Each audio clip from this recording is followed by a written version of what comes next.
This is not a video about whether social media is good or bad. It is about something far more unsettling. What happens to a human psyche when it is never allowed to rest inside the boundaries it evolved for? For the first time in human history, the average mind is exposed to more information in a single day than our ancestors might have encountered in months, perhaps years. And most still don't fully understand what this is doing to us, neurologically, emotionally, existentially. Well, let me give you a quick example.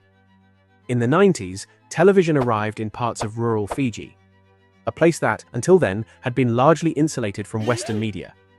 Researchers returned a few years later and documented a sharp rise in body dissatisfaction among girls, alongside significant increases in disordered eating behaviors. Many of these girls began modeling themselves after the characters they saw on television. Thinness, once culturally irrelevant, had acquired moral weight. What makes this especially unsettling is that not every household owned a television. The influence spread socially through conversation and imitation. An idea had entered the ecosystem, and ecosystems reorganized themselves around powerful ideas. Media did not simply entertain these communities. It altered the horizon of what was considered desirable, perhaps even what was considered acceptable to be. Now step back for a moment. If a television alone could recalibrate the self-perception of an entire community, what is happening inside minds that absorb hours of algorithmically optimized content every day? We often treat media as something we consume, as though it passes through us without residue. However, all the way back in 1964, Canadian communication theorist Marshall McLuhan famously argued, "The medium is the message," because the structure of a medium reorganizes how we think, attend, and relate. Short-form media fragments experience into rapid emotional pulses. It rewards immediacy over reflection and reaction over contemplation. And the brain, being highly adaptive, learns the rhythm it is repeatedly exposed to. This is neuroplasticity, the brain's capacity to reorganize itself through experience. It is the mechanism behind learning, and also, potentially, behind a gradual thinning of our attention. Consuming short-form content has neurologically been proven to destroy people's memory. What we see is a cognitive drift, a movement away from sustained thought toward perpetual scanning. Over time, the question becomes less, what are we thinking about? And more, are we still capable of thinking deeply at all? But the cognitive cost is only part of the story. For most of human history, our emotional worlds were locally bounded. We responded to the suffering, joy, and conflict of those physically near us.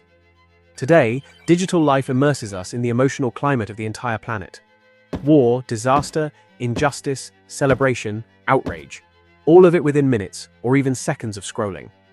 The nervous system evolved to respond to threats that demanded action. But what does it do with thousands of signals that demand feeling, yet permit no meaningful response? It adapts. Often through emotional blunting, because unfiltered empathy at planetary scale would be psychologically unlivable. So the psyche learns a paradoxical survival strategy: to care less in order to continue functioning. Because human emotional and relational capacity has limits. And yet many of us now exist in perceived proximity to thousands. We witness birthdays of people we barely know, track the opinions of strangers, maintain awareness of lives we will never enter. This produces a peculiar emotional geometry: constant contact, minimal intimacy. Never before have humans been so connected. And yet loneliness continues to rise across much of the world. Because loneliness is not simply the absence of people. It is the absence of being deeply known. Chronic isolation has been linked to increased risks for depression, cardiovascular disease, sleep disruption, and cognitive decline. At its extreme, as seen in prolonged solitary confinement, the human psyche can begin to fracture under the weight of social deprivation. We are, quite literally, regulated by one another's presence. The self is not an isolated structure. Yet modern culture often celebrates a hardened form of individualism. Self-sufficiency becomes virtue and emotional detachment becomes strength. Although independence is valuable, humans are not meant to move through life alone. There is another shift happening beneath all of this. A change in psychological tempo. Human beings require time to reflect on experience. Reflection is how the mind integrates reality. But modern media accelerates perception. We are asked to emotionally register more events in a week than previous generations might have encountered across months or years.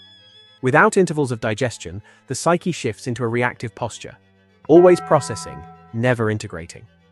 A chronically overstimulated mind may begin to experience the world itself as overwhelming. There is a revealing psychological finding.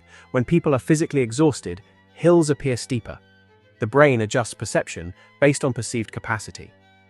In other words, reality is partly filtered through the state of the observer. Attention is not merely something we spend, it is something we practice. Change the conditions of attention, and perception shifts with it. Humans remain capable of astonishing recalibration. The goal is not withdrawal from the modern world. Media will shape you. This is unavoidable. But you still have control over how deeply it shapes you. So ask yourself, from time to time, am I giving my attention to the life I truly want to live? Practice periods of sustained focus. Invest in relationships that allow mutual recognition, where you are not performing, but participating. And cultivate silence. Without silence, the mind becomes crowded. In silence, we remember who we are.